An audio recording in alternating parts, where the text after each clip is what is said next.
Good morning. Welcome to Trinity Place in Geneva, New York. I'm Cameron Miller, and this is a sermon for August 9th, or whenever you listen to it. But I'm going to be kind of extravagant today and tell you straight out that we can almost walk on water. Almost. That's the punchline, by the way. But like an old creek or crick, I'm going to meander a while before I get to it. It starts here with a quote from Annie Dillard we had in worship today, where she wrote from Holy the Firm, "In the high churches they saunter through the liturgy like Mohawks along a strand of scaffolding who have long since forgotten their danger. If God were to blast such a worship to bits, the congregation would be, I believe, genuinely shocked. But in the low churches, you can expect it at any minute." Get it? In the high churches, that's us. What Annie Dillard is suggesting is that you and I saunter and sashay into church, or we used to, and we sing about God's amazing grace as if we were once blind, though we don't quite remember it. And now we can see, though, to be honest, we believe that we always could. We walk right up to the prayers, Annie would say, and we read them as if we had a perfect right to do so, as if praying to the God of all that is does not endanger us. They're just prayers, right? Then we snack on bread and wine as if it's good for us, as if it's not going to get into our bloodstream, as if it won't really do anything, as if that kind of thing won't turn subversive inside of us so that we end up acting against our own self-interest from time to time.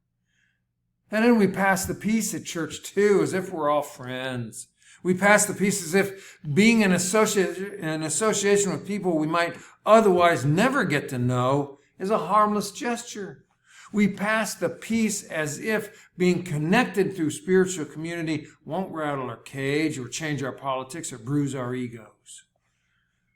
That's what Annie Dillard's getting at.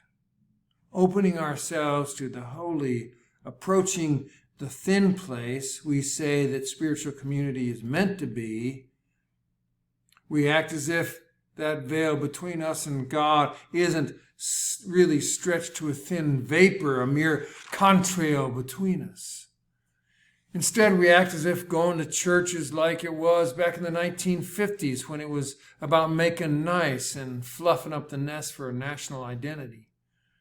If we're at all serious about this thing that we do, from a distance right now, but someday again in person, then it's not about believing all the things we're told about God, who was the great white daddy in the sky looking out for the American way.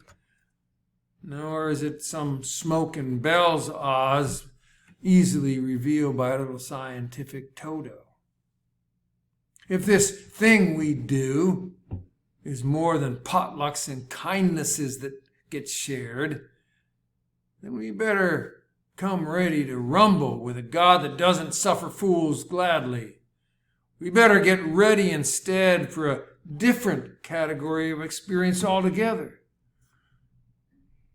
Now, do not get me wrong. I'm as skeptical as anyone when it comes to stories that include some yahoo walking on water. I'm not one of those easy believers. I, too, am a product of Enlightenment education, and God doesn't get any freebies in my world. Not that God cares much about what I think. Even so, I will not embrace a tale of wacko mystical spectacle unless it merges with hard-earned personal experience. So count me a Thomas, because unless I see, touch, hear, taste, or smell, it gets left behind in disbelief or detached agnosticism. But that doesn't mean I'm not curious.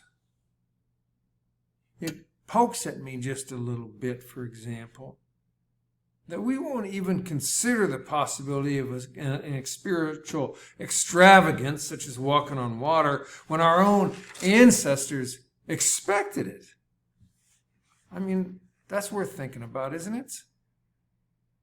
As we stand grounded here in all our 21st century ballast, isn't it worth considering what our ancestors thought or believed or were open to?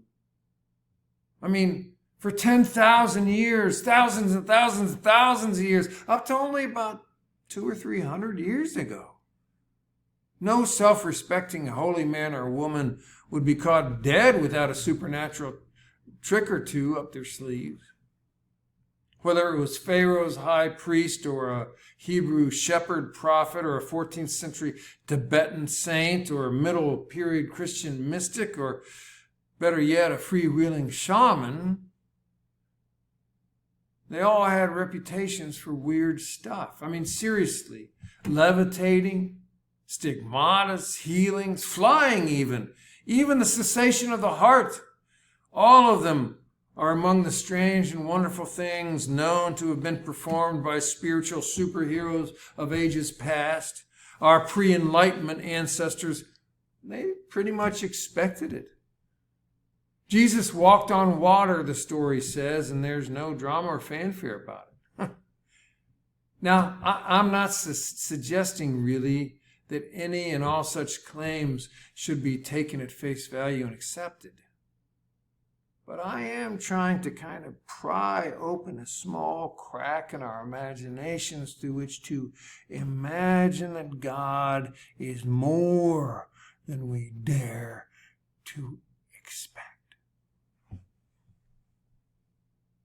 Now I realize it is too challenging and even scary for some people to get curious about their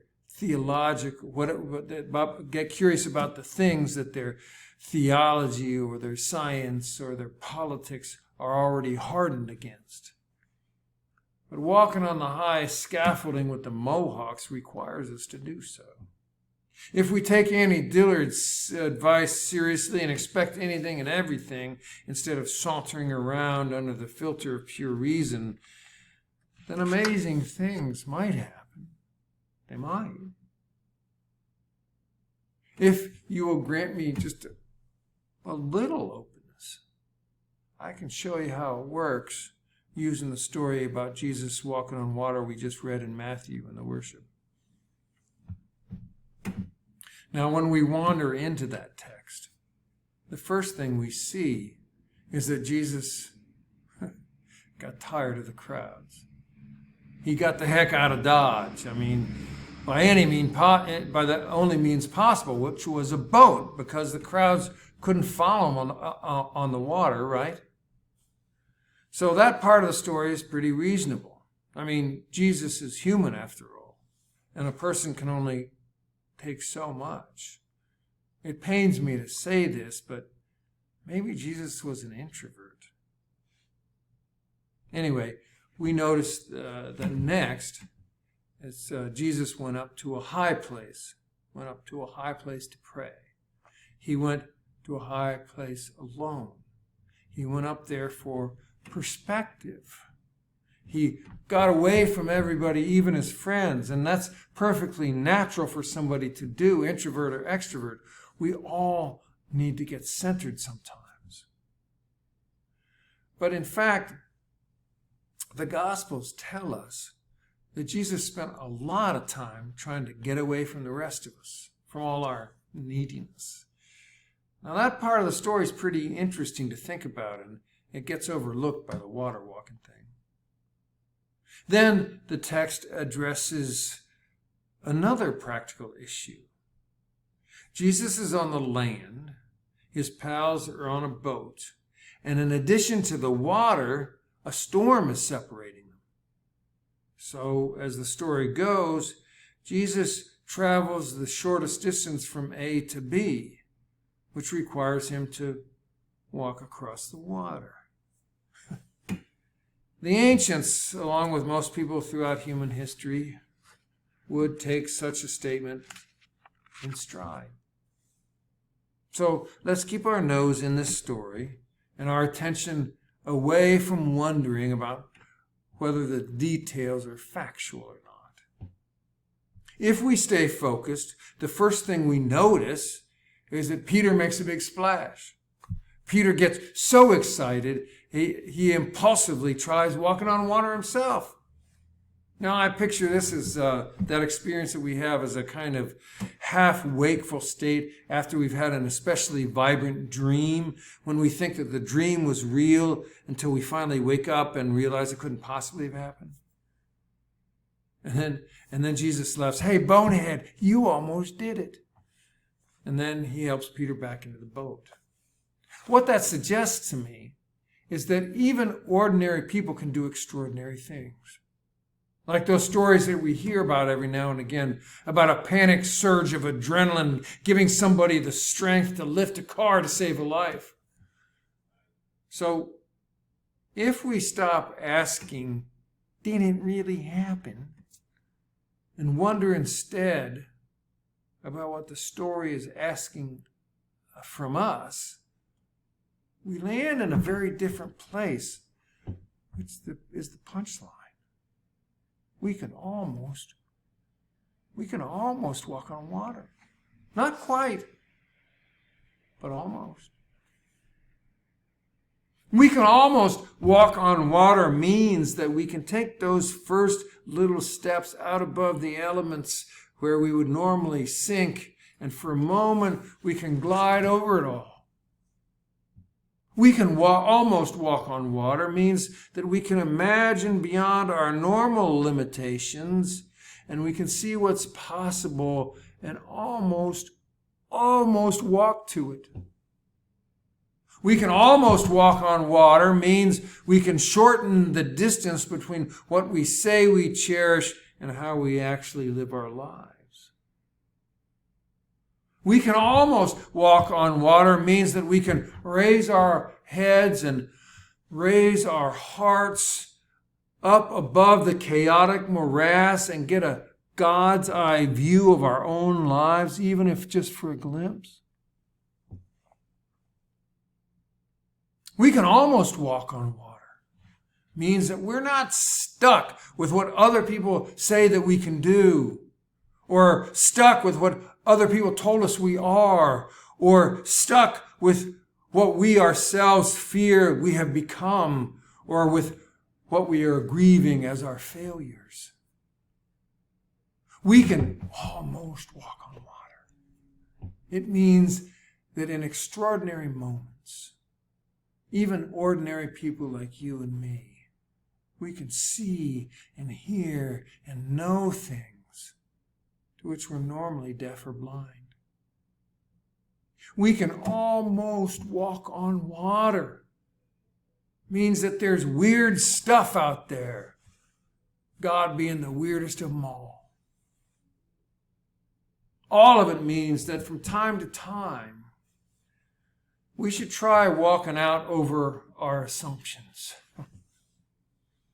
We should try walking out over our rigid rationality and see what's possible without fretting about it first. So just remember, there are all kinds of ways to receive and enter into the text that we read from week to week. I like to think about it as poetry or music or theater. Art that stretches our imagination and compels us to consider new questions and new possibilities. We don't ask a poem, did it really happen? And we don't ask a painting, did it really look like that? We experience them. We walk into them as they are given to us at face value. We experience the art.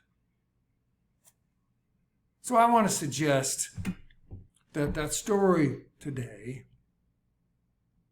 tells us that God is to be imagined and experienced, not defined and predicted. If you take away nothing else from this, please walk away with those words echoing in your thoughts. God is to be imagined and experienced, not defined or predicted. literally what that means is something we've all already experienced for ourselves. There are times and places when and where momentarily we live out above our worst habits. And we hold hands in the dark with our worst fears and heal the pain of our losses and our limitations. We can miraculously imagine what our lives could be and almost touch it. In other words, we can almost walk on water. And sometimes, for a moment, we actually do.